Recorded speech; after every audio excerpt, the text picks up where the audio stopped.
Ce soir, je voudrais simplement essayer de partager sur un thème qui nous touche tous, de près, de loin.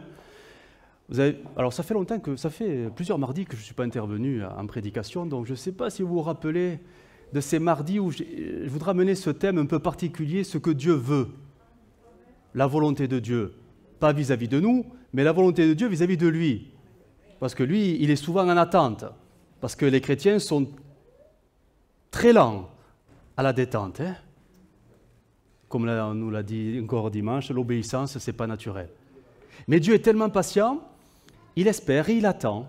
Il attend que nous comprenions quelle est sa volonté pour que nous puissions la mettre en pratique. Alors on a décliné quelques aspects, je ne veux pas y revenir, mais ce soir je voudrais aborder cet angle-là qui me semble, du moins pour Dieu, c'est tellement important, c'est que Dieu veut, en fait, te guider. Ah ouais, sauf que on est tous d'accord, mais dans les faits, on ne le laisse pas faire. Alors on va essayer un peu de méditer autour là-dessus. Déjà, on va poser la base. Vous allez voir que c'est quand même très biblique de dire que Dieu veut te guider. Le psaume, alors plusieurs versets, tout va s'afficher parce que je vais vraiment jongler dans les versions. Alors pour vous éviter de faire des nœuds dans vos tablettes, psaume 23, français courant, ça s'affiche. Le Seigneur est mon berger, je ne manquerai de rien. Il me met au repos dans des prés d'herbes fraîches. Il me conduit au calme près de l'eau. Il ranime mes forces. Et là, voilà la phrase. Français courant, hein? Il me guide sur la bonne voie. Pourquoi? Pas parce que tu es gentil et que tu le mérites, certainement pas, mais parce qu'il est le berger d'Israël. Le psaume 18, on va passer dans la parole de vie. Psaume 18, verset 31, il est écrit d'une manière très claire, Dieu est un guide parfait. Et sa parole est sûre. Le Seigneur protège comme un bouclier ceux qui s'abritent en lui. Dieu est un guide parfait. On n'en doutait pas, mais quand même, là aussi, on a du mal à le laisser faire. Pourtant, on ne voudrait pas, hein? On voudrait se laisser faire, mais... Français courant, on y revient avec le psaume 25.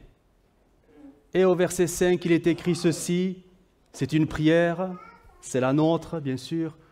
Que ta fidélité soit mon guide, instruis-moi, car c'est toi, le Dieu qui me sauve, et je compte sur toi tous les jours. Amen. Et Ésaïe 58, français courant, nous dit ceci. Ça, c'est des versets clés, il faudrait les souligner, hein, quelle que soit la version, parce que quand vous ne savez plus quel choix il faut faire dans les carrefours de vos vies, ben ça, c'est bon de ne pas les rappeler au Seigneur, il n'a rien oublié, hein, mais nous les repasser dans notre cœur. C'est des versets clés. Hein. Ésaïe 58, verset 11, le Seigneur restera ton guide, même en plein désert. Ah oui, c'est rassurant quand même. Hein? Il te rassasiera et te rendra des forces. Tu feras plaisir à voir, comme un jardin bien arrosé, comme une fontaine abondante dont l'eau ne tarit pas. Et je termine avec le même verset dans la Semeur, et voici comment cela va être traduit. C'est tout simplement pour un petit mot qui va changer, cet adverbe qui est rassurant, l'Éternel sera ton guide constamment. Constamment. Il pourvoira à tes besoins dans les déserts arides, et il te fortifiera et tu ressembleras à un jardin bien arrosé. Alors, vous avez compris que voilà, on va parler de cet aspect, Dieu veut te guider, Dieu veut nous guider. Il voudrait tellement le faire, mais parfois, voilà, il a un peu de mal. Parce qu'on est des têtes de... Ouais, c'est ça. De bourrique. Hein. Pourtant, on en fait même un sujet de prière, Seigneur. Alors, je ne sais pas si vous avez fait attention, mais... Alors, on va jouer un peu sur les mots, sur deux mots. Guider et conduire. Est-ce que le Seigneur veut nous conduire ou est-ce qu'il veut nous guider? Ah, on va essayer de creuser un peu la notion parce que souvent dans notre jargon, vous savez, dans nos prières qui sont tellement spontanées et qui montent parfois, en fait on emploie des mots et on ne se rend pas compte de la différence. Pourtant Dieu, lui, pour lui un mot c'est un mot précis. Hein. Et nous non, on a du mal avec ça. Mais est-ce que Dieu veut-il nous guider ou Dieu veut-il nous conduire? Ou peut-être les deux. Alors je ne sais pas si vous arrivez à faire là dans votre tête la différence entre ces deux verbes, conduire et guider. Parce que ce sont deux actions qui semblent... Bon, on se dit, bon, ouais, c'est presque pareil le truc là, qu'est-ce qu'il veut dire le pasteur? Ben en fait, c'est pas tout à fait pareil quand même, quand on s'arrête sur les définitions. Alors la question c'est, est-ce que Dieu nous conduit ou est-ce que Dieu nous guide? En fait, parce que nous, dans nos prières, on ne sait pas trop, on met tout, et Seigneur, tu exauces tout, ça sera bien, mais le Seigneur, il y a des choses qu'il ne fera pas, et des choses qu'il veut faire. C'est pour ça que bien souvent, on prie mal. Mais ça, vous le saviez, qu'on prie mal. Hein. Ben, mais on prie de tout notre cœur, hein. Mais mal. Mais bon, le Seigneur, il fait le tri. Hein. Mais en fait, la définition, elle est subtile, mais vous allez voir qu'elle a toute son importance. Définition qu'on peut donner, du moins à cette différence entre conduire et guider. Celui qui conduit peut ne pas savoir le chemin. Par contre, celui qui guide sait le chemin parce qu'il est très souvent devant. Mais celui qui conduit, et si on transpose ça à notre réalité au quotidien, voilà, celui qui conduit, c'est celui qui tiendra le volant. Forcément, ça s'appelle un conducteur. Mais est-ce que, de facto, parce qu'il est au volant, il connaît la destination où il va aller? Ben non, pas forcément, ça dépend. Bon, si c'est des trajets quotidiens, il connaît. Mais imaginez qu'il doit partir dans un lieu qu'il ne connaît pas. Bon, il a beau tenir le volant, mais ce n'est pas pour autant que le volant va... Le volant, il est passif, hein? C'est le conducteur qui manipule le volant. Donc, il va falloir un guide. Et le guide, alors ça dépend maintenant, il y a plein de guides. Ça peut être le passager qui connaît, lui, la destination, ou le fameux GPS qui connaît toutes les destinations. Bref, c'est quelqu'un d'autre qui donne l'information. Et le conducteur, ben, par définition, il conduit selon les directives du guide. Vous voyez? Donc maintenant, vous transposez ça sur un plan spirituel. Le Seigneur, que fait-il? Il guide ou il conduit?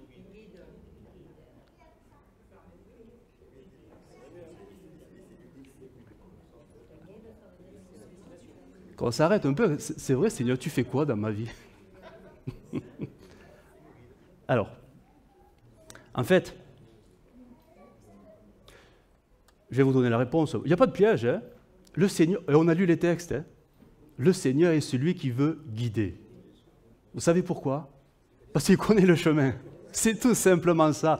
Il connaît la destination. Alors, à très long terme, le chemin du ciel, il la connaît parfaitement, la destination. Nous, on ne connaît pas les étapes pour aller au ciel. Et dans la vie de tous les jours, finalement, ces fameuses œuvres préparées d'avance, ça ne tombe pas dessus. Il va falloir trouver le chemin pour y aller dans ces œuvres. Et qui c'est qui va nous guider? Ben, celui qui a planifié le chemin. Donc les conducteurs, c'est nous et ce n'est pas Dieu. Parce que le conducteur, c'est celui qui a l'action entre ses mains. Qui décide du oui ou du non? Qui décide d'être obéissant ou désobéissant? Ce n'est pas Dieu. Et Dieu, il respecte, il est le guide, il respecte la volonté du conducteur. Tu ne veux pas écouter? Eh bien, tu vas te rallonger le chemin. Hein, on va éviter, voilà. Et tu vas faire des kilomètres pour rien, et tu vas perdre du temps, et tu vas te tromper, tu vas tourner en rond. Alors que si le conducteur suivait le guide, ah ben, c'est sûr que là, on serait sur le chemin du Seigneur. Tout irait bien. Et c'est là, finalement, notre problème, c'est que Dieu nous laisse libres. Ah, ça serait tellement facile si le Seigneur pouvait nous conduire malgré nous. En fait, on serait sûr de ne pas se tromper. Sauf que Dieu, dans son amour, ne veut pas faire de nous des robots, mais des gens qui le suivent par obéissance. Et c'est ça l'amour. L'essence même de l'amour, c'est d'obéir et de se soumettre, comme on l'a vu dimanche. Donc Dieu, lui, il est tout disposé à être ce guide parfait, constamment. Il suffira pour nous, simples conducteurs que nous sommes, de garder les yeux sur le guide et de prendre les bonnes décisions qui correspondent à la direction que le guide est en train de nous montrer. Et ce n'est pas si facile que ça. C'est pourtant là la vie chrétienne. Parce qu'elle ne s'improvise pas, la vie chrétienne. C'est Dieu qui l'a planifié pour chacune de vos vies, de ma vie, de vos vies. Dieu a tout prévu. Il suffit de le suivre. Mais c'est parfois difficile, parce que quand on tient le volant, on ne veut pas le lâcher. Des fois, on va y revenir. Des fois, comme dira le texte, on prend notre volonté comme celle du Seigneur, parce que nos ambitions, oui, le mot ambition, nos projets, nos désirs, nos envies, on voudrait tellement que le Seigneur les bénisse et que ça devienne le chemin. Sauf que le chemin, le Seigneur, peut-être qu'il a un autre chemin. Et ce chemin, on n'y rentrera pas à coup de voilà, ce sont mes envies. Non, il va falloir mourir à nous-mêmes pour comprendre que le chemin de Dieu, c'est une autre voie, voire une autre vocation, voire autre chose que Dieu a préparé. Alors, l'exemple, bien sûr, dans ce domaine-là, c'est Abraham. Abraham, lui, vous savez comment ça s'est passé. Dieu est venu à lui et Dieu lui a dit, écoute, tu vas quitter ton pays et tu vas aller dans un autre pays. Sauf qu'il n'avait pas les coordonnées GPS. Il ne savait pas. Et tu verras, tu vas découvrir jour après jour, kilomètre après kilomètre, je serai ton guide. Il suffit que tu marches derrière moi. Sauf que le conducteur, c'est quand même Abraham. Et lui, il a toute la responsabilité, il doit faire suivre la famille. Et on imagine, voilà, bon, il y a du monde, c'était des caravanes, tout ça, là. Et ça partait, et il y avait des troupeaux, et machin, et bidule. Donc, c'était pas rien. Mais c'était lui qui dirigeait. C'est lui qui conduisait. Mais lui, il faisait que suivre les directives du Seigneur, du moins quand il les avait, pour essayer de bien s'orienter. Et la chose n'a pas été facile. Mais il y est arrivé. Donc, il y a de l'espérance. Ce texte nous dit, et c'est bien sûr la promesse pour nous ce soir, vous connaissez ce texte, Psaume 32, verset 8, il nous dit ce texte, « Je t'instruirai », ça c'est le Seigneur qui te parle, « Je t'instruirai et te montrerai la voie que tu dois suivre. » C'est rassurant, « Je te conseillerai et j'aurai même le regard sur toi. » Alors, peut-être que certains ont même souligné ce verset, parce qu'il est tellement important. Alors, des fois, ce n'est pas simple, mais des fois, c'est plus naturel. C'est vrai que le Seigneur a plusieurs moyens de nous guider, finalement. Et on va dire qu'il en a deux. Les moyens un peu surnaturels et les moyens très naturels. Et le surnaturel, ça nous rassure, parce qu'en fait, quand Dieu nous montre d'une manière surnaturelle le chemin à suivre, on ne se pose même plus la question, est-ce que c'est moi, est-ce que c'est Dieu? C'est clair. Je parle d'un don spirituel qui vous donne une direction. C'est très clair. Je vous parle peut-être parfois d'un songe, d'un rêve que Dieu peut donner. C'est très clair. Bref, ou parfois des paroles de connaissance, des paroles de sagesse qui sont apportées. Une prédication, ça devient comme des lettres de feu. Bref, ça devient tellement clair qu'on ne se pose même plus la question. On sait que c'est le chemin à suivre. Mais ça, c'est le côté spectaculaire et surnaturel de Dieu. Des fois, il fait avec, mais des fois, il ne s'en sert pas du tout. Il se sert des choses beaucoup plus naturelles. Et ça nous fait peur. Parce que là, on remet très facilement en question la direction de Dieu. Mais est-ce que c'est moi qui pense trop à des choses, ou est-ce que ça vient vraiment de Dieu? Vous savez, quand Dieu met un désir dans le cœur, quand Dieu met un projet dans le cœur, on se dit, mais est-ce que c'est Dieu, est-ce que c'est moi? Confirme qu'on fait quelque chose. Et là, c'est très déstabilisant. On aimerait que des anges viennent avec des panneaux indicateurs. C'est là. Ben ouais, mais non, les anges, ils restent en haut. Ils préfèrent louer Dieu. Alors, je vais relire ce texte dans d'autres versions. Et vous allez voir que ça peut donner un élément de précision quant à la manière que Dieu peut nous aider pour trouver ce bon chemin. La Osterwald, très ancienne Osterwald, mais regardez comment c'est traduit. Et là, vous allez voir, ça change un peu quand même. Je te rendrai intelligent et je t'enseignerai le chemin où tu dois marcher. Il est plus facile de dire un dimanche matin au culte, Seigneur, parle-moi par un don spirituel, que de dire, Seigneur, rends-moi intelligent, de peur que je me trompe. Ça, on ne le dit pas trop. Ça ne monte pas au cerveau naturellement. Il y en a un qui a fait cette prière, et ça a plu à Dieu, hein? Salomon. Hein? Salomon a eu ce genre de prière. Nous, on penchera, mais c'est normal, hein, plus sur le côté surnaturel. Confirme-le-moi par un moyen, voilà, moi je serai sûr de ne pas me tromper. Mais l'intelligence... Et une version, les versions un peu hébraïques, la Zadokan, pour ceux qui connaissent un peu, traduira, ne va pas s'afficher, mais « je te donnerai la sagesse ». C'est pareil, l'intelligence, la sagesse. « Et je te guiderai dans la voie que tu dois suivre ».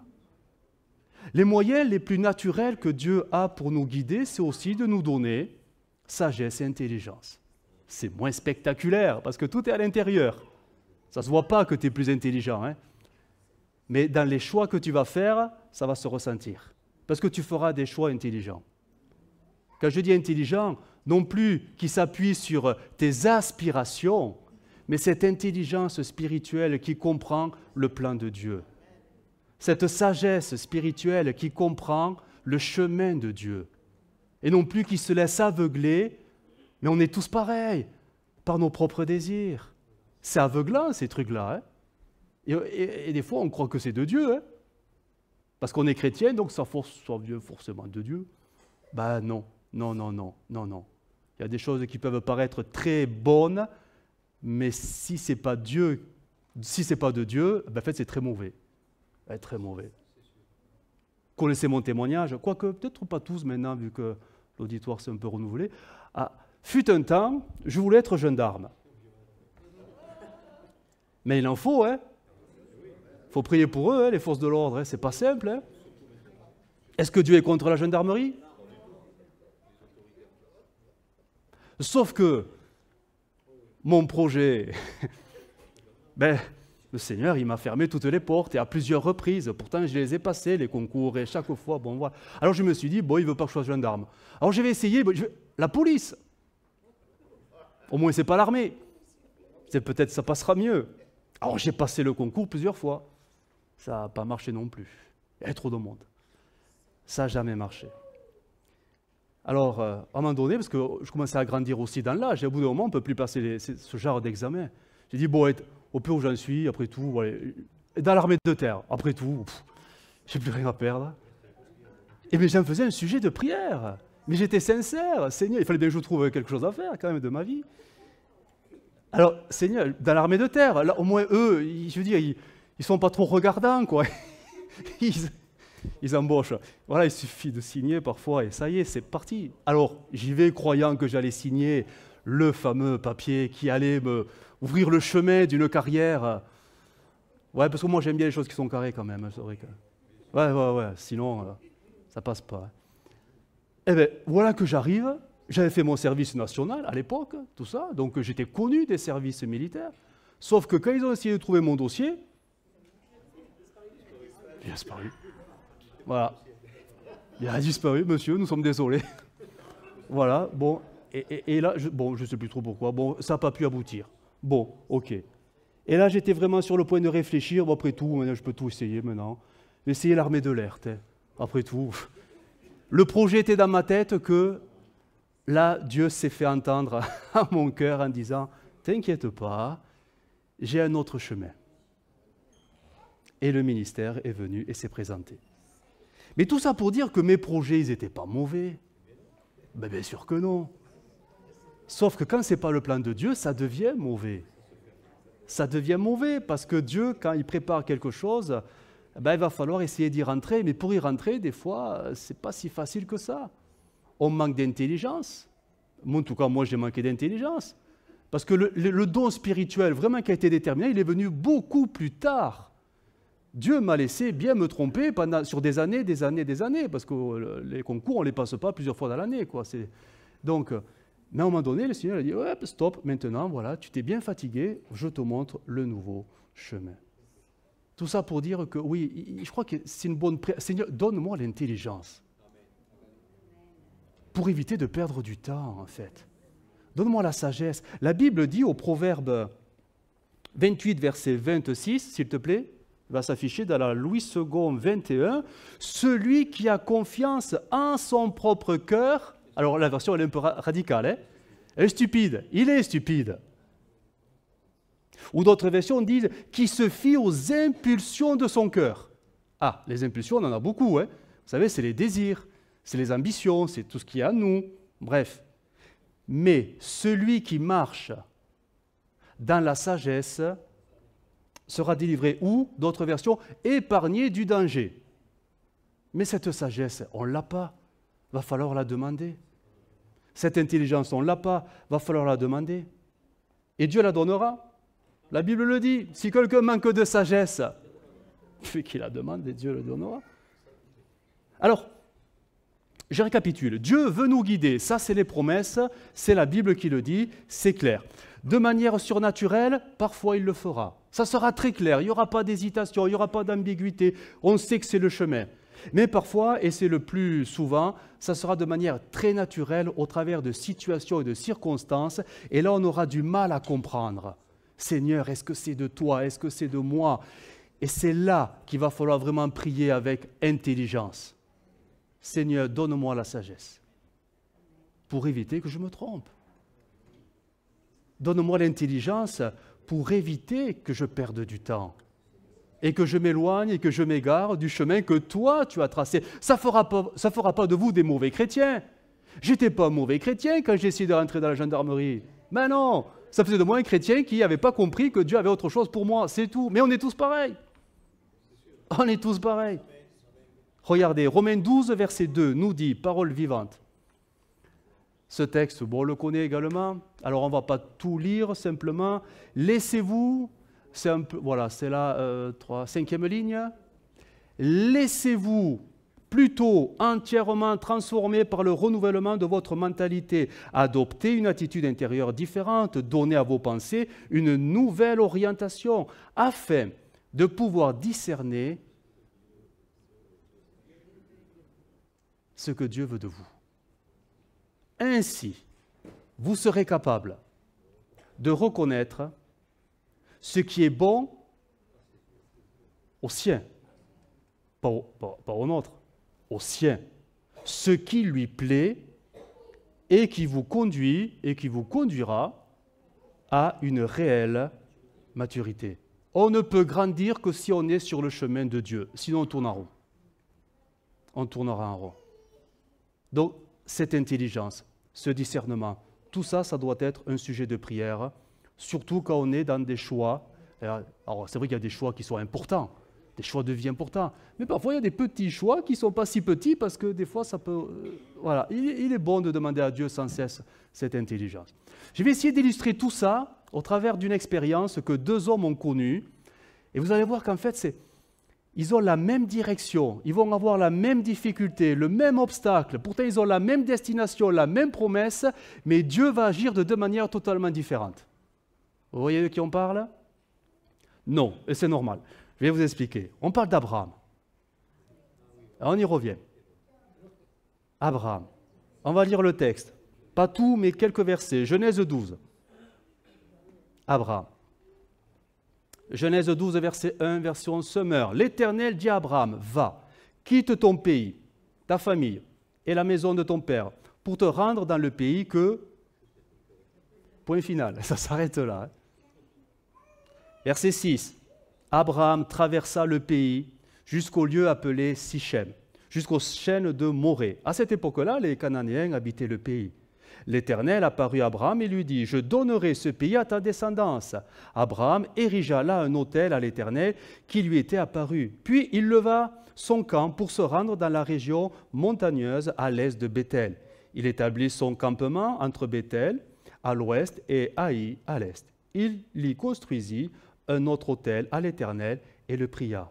Ensuite, Abraham repartit vers le sud d'étape en étape. Il gagna le Negev. Verset 10. Aïe. Il est dans le pays promis et voilà que une famine survint dans le pays. Alors, Abraham, se rendit en Égypte pour y séjourner quelque temps, car la famine sévissait dans le pays. Jusqu'à présent, il a suivi le guide, D'étape en étape, il construisait des hôtels, Dieu lui apparaissait, Dieu lui parlait. Voilà, Dieu était avec lui sur le chemin. Là, il se passe un événement qui va tout bousculer. Une famine qui va couvrir tout le pays. Et là, il se passe quelque chose d'inattendu, c'est curieux. On va dire que sa prière va s'arrêter, et il va se mettre tout simplement à réfléchir. Sarah, on fait quoi? Les frigos sont vides, les placards sont vides, il n'y a plus rien, il fait très chaud, la clim ne marche plus, ça y est, c'est la sécheresse. Qu'est-ce qu'on fait? La solution, c'était tout simplement, vu le point où ils étaient à ce moment-là, de faire les bagages et de faire quelques kilomètres de plus pour aller en Égypte. De franchir la frontière et de se retrouver dans ce pays qui était tout simplement préservé de la famine parce qu'il y avait l'abondance, etc. Et on sait ce qui s'est passé. Ils vont partir et à peine arrivés dans le pays, Sarah apparemment était une très belle femme, elle va se faire un peu kidnapper, on va dire kidnapper, et c'est Pharaon qui a ordonné cela. Pharaon la prend pour femme. Et là, il se passe quelque chose qui ne plaît pas à Pharaon. Bref, il se rend compte qu'il a été trompé par Abraham. Et là, Abraham va être convoqué. Il va dire, ce que tu as fait, c'est pas bien. Oui, mais j'avais peur que tu me tues, tout ça. Il va dire, c'est vraiment pas bien du tout, donc tu rentres vite chez toi. On ne veut plus te voir ici en Égypte. Et là, on peut se poser la question, Seigneur, pourquoi tu n'as pas dit à Abraham, va pas plus loin. Ne sors pas, ne franchis pas la frontière. Reste là, je pourvoirai à tes besoins. Dieu peut le faire. Même en pleine famine, il peut faire ça, le Seigneur. Ça ne lui fait pas peur, la famine et la sécheresse. Pourquoi Dieu n'a rien dit? Pourquoi Dieu l'a laissé, mais complètement, mais se tromper? Parce que c'était quand même une expérience assez difficile à vivre. On ne se rend pas compte. Le texte dit ça d'une manière très, très rapide, mais c'était humiliant pour lui. Et au niveau de sa foi, waouh! Ce n'est pas un progrès de la foi, là. Hein, c'est un gros échec de la foi. La déception. Et certainement que Sarah, elle a passé des moments qui n'étaient pas rigolos aussi. Hein. Donc imaginez après les tensions dans le couple, tout ça. Imaginez dans quel état ils sont ressortis de ce pays étranger pour revenir dans le pays promis. Ils devaient être tous les deux dans leurs petits souliers. Mais pourquoi Dieu ne les a pas arrêtés? Pourquoi Dieu les a laissés faire? En fait, on n'a pas trop de réponses, la Bible ne dit rien. Ça, c'était le premier personnage. À peu près 100 ans plus tard, 100 ans plus tard, on est dans Genèse 26. Regardez maintenant, on est avec donc le fils, Isaac. Plus de 100 ans après, 114 ans exactement, d'après les chronologies. Genèse 26, verset 1. À cette époque-là, il eut, et regardez la précision, de nouveau une famille dans le pays, comme naguère au temps d'Abraham, si on avait des doutes. Pareil. C'est le fils. Alors, qu'est-ce qu'il fait Isaac? Vite, il faut réfléchir. Quelle est la meilleure solution qui paraît logique? Alors Isaac se rendit à Guérar chez Abimelech, roi des Philistins. Verset 2. En effet, regardez, verset 2. En effet, l'Éternel lui était apparu et lui avait dit, pourquoi le fils et pas le père? Ne descends pas en Égypte. Fixe-toi dans le pays que je te désignerai. Séjourne dans ce pays-ci, je serai avec toi, je te bénirai, car c'est à toi et à ta descendance que je donnerai tous ces territoires. J'accomplirai ainsi le serment que j'ai fait à ton père Abraham. Mais c'est incroyable l'histoire. Ils sont tous les deux dans le pays promis, tous les deux traversent la même famine, tous les deux se posent la même question. Il faut aller en Égypte. Sauf que l'un, Abraham, Dieu dit rien du tout et il le laisse se tromper, mais complètement. Et l'autre, Dieu l'empêche absolument d'y aller. Parce que le but, c'était quand même de rester dans le pays promis. Guérar, c'était qu'une étape pour, on va dire, traverser la famine. Pourquoi l'un? Pourquoi pas l'autre? Ça reste un mystère, hein? Et la volonté de Dieu, c'est vraiment mystérieux. Alors on pourrait se dire, bon, peut-être que l'Égypte, c'est pas si bien que ça. Peut-être que c'est un pays d'étrangers et que l'Égypte, il ne faut pas y aller. C'est des méchants. C'est que des méchants. C'est le pays, il y a le diable et tout. Alors certainement que Dieu veut préserver son peuple de ces choses trop païennes. Oui, non, ben, pas sûr. Parce que si on continue le temps, le déroulé, on est 100 ans encore après. Bon, pour nous, c'est énorme, 100 ans, mais pour eux, à l'époque, ils vivaient tellement longtemps. On est 100 ans après. Qu'est-ce qui se passe? Genèse 41. Et voilà qu'une grande famine revient dans le même pays. On est du temps de Jacob. Et là, il se passe quoi? La seule solution, et tout le monde la comprenait, cette solution, il faut aller en Égypte. Parce que là-bas, il y a de quoi se nourrir. Sauf que le papa Jacob, là, à ce moment-là, il est âgé. Il ne veut pas. Certainement pas. On n'ira pas là-bas. Ce n'est pas le pays promis là-bas. On restera ici. Sauf que la pression et la sécheresse faisaient que, bon, ben, on n'a plus trop le choix. Bon, je vais envoyer mes fils et eux, ils vont y aller chercher des... Bon, ils vont y aller, mais ils vont vite revenir, hein, avec des réserves. Oui, mais ça va durer qu'un temps, le truc, parce qu'au bout d'un moment, ça va coincer. Cette solution, elle n'était que temporaire. Vous connaissez l'histoire. Hein? Il y avait tout simplement Joseph, qui était devenu le premier ministre d'Égypte.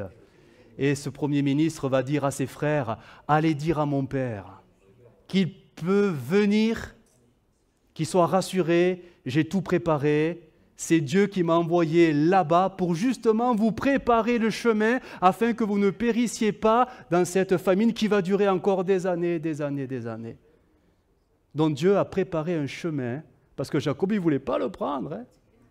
Mais il fallait maintenant aller en Égypte. Ah, donc si on va en Égypte, bah, c'est pas si mauvais que ça l'Égypte du coup. Parce que Dieu prépare un chemin pour y aller. Alors ils sont allés.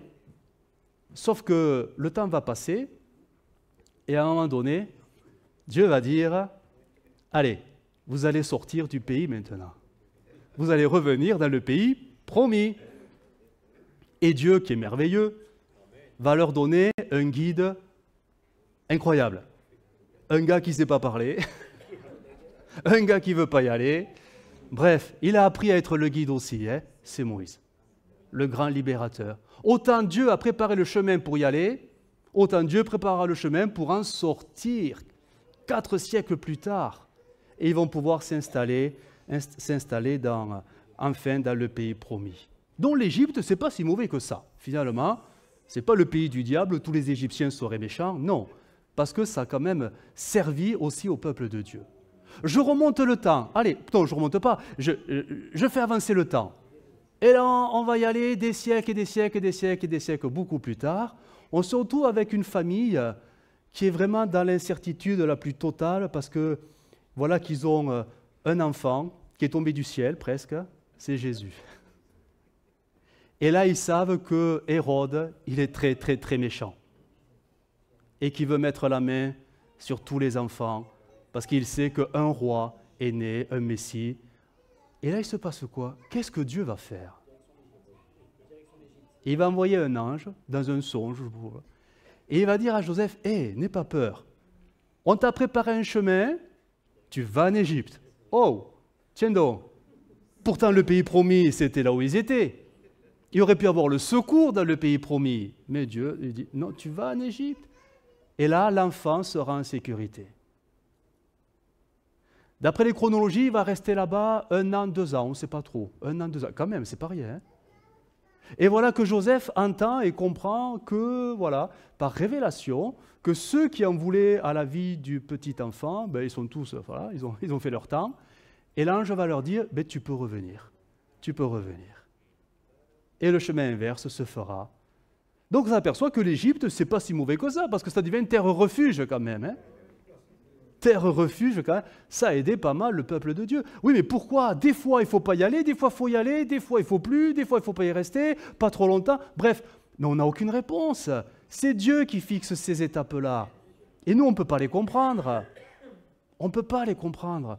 Alors tout ça pour dire quoi? Tout simplement pour dire que le chemin des uns et des autres sera totalement différent. Et le chemin qui est pour moi sera forcément bon, mais si vous essayez de prendre mon chemin, il sera très mauvais pour vous. Et le chemin que Dieu a tracé pour chacun de vous, si moi j'essaie de le prendre, il sera très mauvais pour moi, parce que ce n'est pas mon chemin. Et la vie chrétienne, c'est ça, c'est un chemin tracé, mais qui est très personnalisé. C'est pour ça qu'il ne faut pas se regarder les uns les autres. Oui, mais lui, il fait ceci, il fait cela, et il est béni. Il va faire pareil. Toi, tu ne seras pas béni, peut-être. Tu vas te casser les dents même, peut-être. Parce que ce n'est pas le chemin que Dieu a tracé pour toi. Et c'est là qu'il nous faut vraiment. Bien sûr, quand Dieu nous le montre d'une manière surnaturelle, c'est clair. Mais bien souvent, ce n'est pas ça qu'il fait non plus. Bien souvent, c'est cette prière qu'il faudra faire. Seigneur, donne-moi l'intelligence, vraiment. La sagesse pour que je comprenne le chemin qui est devant moi, parce que je ne le vois pas, parce que je suis aveuglé par mes ambitions parfois, ou par mes refus. Regardez, je vais prendre l'exemple de... Elle n'est pas là, je ne sais plus, oui, mon épouse, si elle est encore là. Allez, je balance le dossier. Mais elle ne voulait pas se marier avec un pasteur. Sauf que le chemin de Dieu, il est parfait. Voilà. Mais imaginez qu'elle reste sur cette position. Elle aurait lutté. Elle aurait lutté contre Dieu. Et elle serait passée à côté du bonheur. N'est-il pas? Je n'ai pas dit bonheur parfait. Mais du plan de Dieu, c'est sûr. Vous voyez, des fois, on peut être tellement aveuglé qu'on se jette comme la tête dans le guidon, dans des voies qu'on croit de Dieu, mais en fait, c'est nos projets qui nous aveuglent et on croit que Dieu est avec nous. Et parfois, on ne rentre pas dans des voies que Dieu a tracées parce qu'on ne veut pas, ça nous fait peur et ça va à l'encontre de ce que nous ressentons dans nos cœurs. Et c'est très particulier tout ça, c'est très dur. Et tout ça, c'est différent pour chacun de nous. Mais on a tous le même guide, qui lui, il ne se trompe pas dans les dossiers. Il sait gérer les dossiers parfaitement. Mais il va falloir être derrière le guide, et ça, c'est le plus dur. Rester derrière le guide. Regardez, j'en arrive à ma conclusion, le psaume 143 nous dit au verset 10, « Ce fut l'expérience de David en son temps, mais bon, ça c'est la nôtre encore aujourd'hui. » Il est dit, c'est sa prière, « Apprends-moi à faire ce qui te plaît, car tu es mon Dieu, que ton esprit... » Et le pauvre David, c'était difficile quand même. C'était très difficile. « Que ton esprit, le Saint-Esprit, me guide avec bienveillance sur un terrain, de préférence, sans obstacle. » Mais on retient l'idée que ton esprit me guide. Et quand on est attentif, quand on est posé et pas agité, quand on sait se placer dans le lieu secret et en faire un sujet de prière, Seigneur, montre-moi, donne-moi l'intelligence. Là, je ne suis pas en train de dire, donne-moi des dons spirituels pour confirmer, non. Si Dieu vous les donne, tant mieux. Mais de là à les rechercher, vous savez, c'est même pas dit dans la Bible.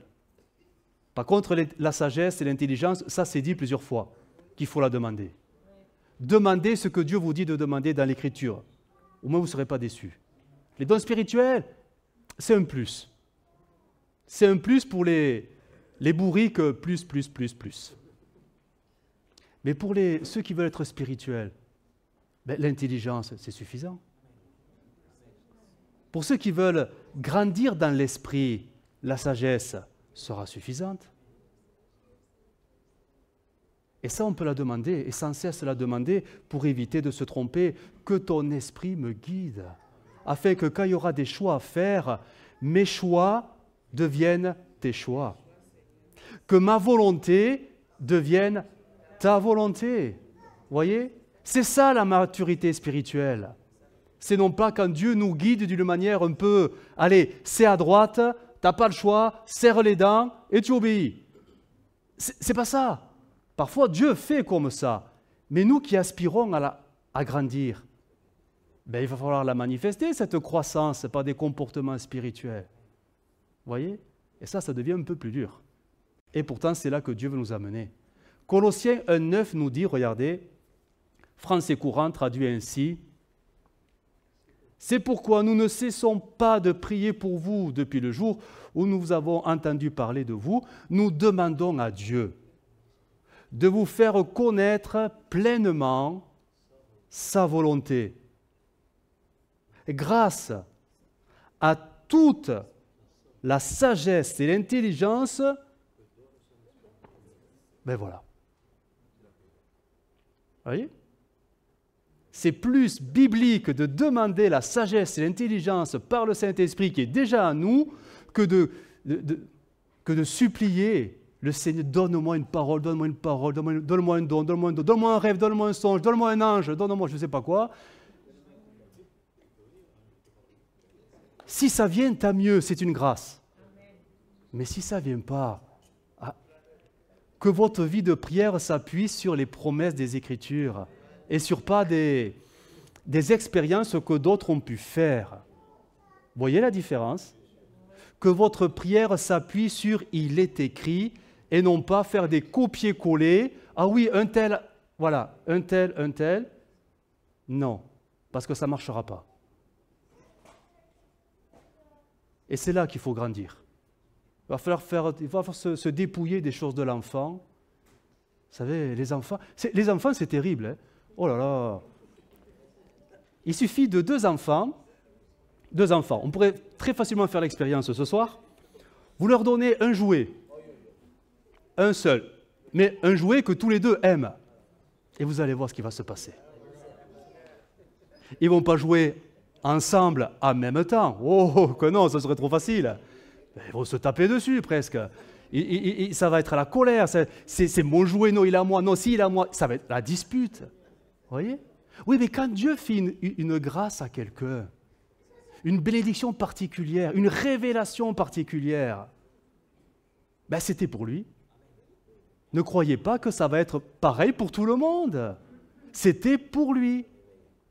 D'accord? C'est pas parce que Joseph et Marie ont été guidés divinement par un ange qui leur a montré le chemin que vous allez lui dire « Seigneur, je veux un ange qui me montre le chemin parce que tu l'as fait avec Joseph. » Le Seigneur va te dire « Ouais, ben c'était Joseph, mais toi, tu n'es pas Joseph. » Par contre, si ta prière s'appuie « Donne-moi de la sagesse parce que tu l'as dit dans la parole », alors là, le Seigneur, il ne peut que exaucer sa propre promesse. Voyez la différence? Voilà pourquoi il vaut mieux demander la sagesse et l'intelligence par le Saint-Esprit que de demander des choses spectaculaires qui peut-être n'arriveront pas, parce que si ça vient, tant mieux. Mais si ça ne vient pas, il va falloir grandir. Il va falloir grandir. Alors, le Seigneur, il est celui qui veut nous guider. Ça, c'est un fait. Il veut nous guider. Les moyens qu'il peut utiliser, il y en a au moins deux. Le naturel et le surnaturel. Mais ce que la Bible nous demande de rechercher, c'est plus le naturel de l'esprit. Alors déjà, ça fait un peu contradictoire de dire ça, mais les choses que la Bible dit et non pas les choses que les autres ont vécues. Et ça devient le fondement de la prière que l'on peut adresser à Dieu. Seigneur, tu as dit. Et là, j'en ai vraiment, vraiment besoin. Donne-moi la sagesse, donne-moi l'intelligence. Parce que je ne veux pas me tromper. Je ne veux pas me tromper. Je ne veux plus me tromper. Je ne veux plus perdre de temps. Les enjeux sont tellement importants, tellement grands. Seigneur, je veux faire le bon choix. Mais comprenez que c'est vous qui allez faire le choix. Ce n'est pas Dieu. Dieu, ce n'est pas le conducteur. Il ne va pas vous prendre le volant des mains en te disant « N'aie pas peur, va derrière, allonge-toi sur la banquette, je pilote. » Non. Dieu te respecte trop dans ton libre arbitre pour te contrôler comme un robot. Mais il sera ton guide si tu sais l'écouter, si tu sais tendre l'oreille, si tu sais ouvrir son cœur, si tu sais passer du temps avec lui. Et si tu laisses le Saint-Esprit te façonner dans ton intelligence pour ne plus être aveuglé par tes propres projets, parce qu'on a tous des projets, et par définition, ils sont presque tous bons parce qu'ils viennent de nous. Sauf que ça, si ça ne vient pas de Dieu, ils ne sont pas bons. Et ça, tu ne le vois pas. Mais Dieu, lui, si tu l'écoutes attentivement, il te guidera. Et toi, tu ajusteras ton volant à droite ou à gauche. Et tu vas apprendre à marcher sur son chemin. Parce que c'est son chemin et c'est le mieux. Et ça, il faut vraiment, pour vivre ça, ce n'est pas si simple que ça. C'est facile à dire, hein, mais il faut parfois pas mal d'échecs pour le comprendre. Pas mal de déroutes, pas mal d'accidents, pas mal de j'ai tourné en rond pendant, pour comprendre que, bon voilà, Seigneur, maintenant je vais t'écouter et apprendre à t'écouter. Je terminerai par ces 2 versets que vous connaissez. Proverbe 19 nous dit au verset 21, et c'est vrai, hein, il y a dans le cœur de l'homme, et même dans le tien, hein, beaucoup de projets. Ouais, mais c'est les tiens, fais attention. Mais c'est le plan de l'Éternel qui s'accomplit. Si vraiment, c'est le plan de l'Éternel qui s'accomplit. Dieu, parfois, te laissera te tromper parce que tu n'es pas en mesure de l'écouter. Il te laissera. Regardez cet épisode avec Pierre, quand même. Jésus lui a dit, Pierre, écoute, tu vas me renier 3 fois. Bon. Si on paraphrasait cette parole, c'est en fait, bon, tu vas désobéir, tu vas complètement t'écrouler. Ce que tu vas faire, c'est vraiment pas bien, mais écoute, voilà, mais tu vas le faire quand même. Mais, quand tu reviendras sur les rails, là, tu verras que tu seras en mesure maintenant de vivre des nouvelles choses et tu vas même affermir tes frères, les encourager. Mais là, tu vas te mettre dans une position, tu es averti, mais tu ne veux rien écouter parce que tu crois que non, ça ne peut pas t'arriver. Ben si, ça va t'arriver et tu vas t'en mordre les doigts. Mais tu vas apprendre. Et des fois, le Seigneur nous laisse nous tromper volontairement, non pas pour notre perte, mais pour nous apprendre l'obéissance, la docilité, et cette flexibilité qu'on n'a pas naturellement. On n'est pas enseignable. On est des têtes de bourriques, hein? Mais oui. Et plus, hein? Et des fois, il faut que l'épreuve nous brise, nous casse de l'intérieur pour qu'on commence à comprendre que, Seigneur, voilà, donne-moi de mieux t'écouter la prochaine fois. Parce qu'on a dans nos cœurs plein de projets, mais bon. Et le psaume 37, et là, c'est vraiment ma conclusion, nous dit ceci. Voilà. Recommande ton sort, tes projets, voilà, tout ça à l'Éternel. Mets en lui ta confiance. Et voilà, il te guidera. Il ne peut pas aller à l'encontre de ses promesses. Il te guidera. Il ne conduira pas, mais il te guidera. Donc vous voyez maintenant que parfois dans nos prières, bon, elles ne sont pas mauvaises, mais maintenant qu'on comprend mieux, Seigneur, guide-nous. Ben non, mais je vous guiderai. Parce que s'il nous guidait, il enlèverait notre libre arbitre. Et ça, il ne peut pas. Il ne peut pas se renier sur la création que nous sommes. Il nous a créés avec cette faculté de faire nos propres choix. On ne peut pas lui demander de fermer les yeux sur cela, parce qu'il nous a créés comme ça.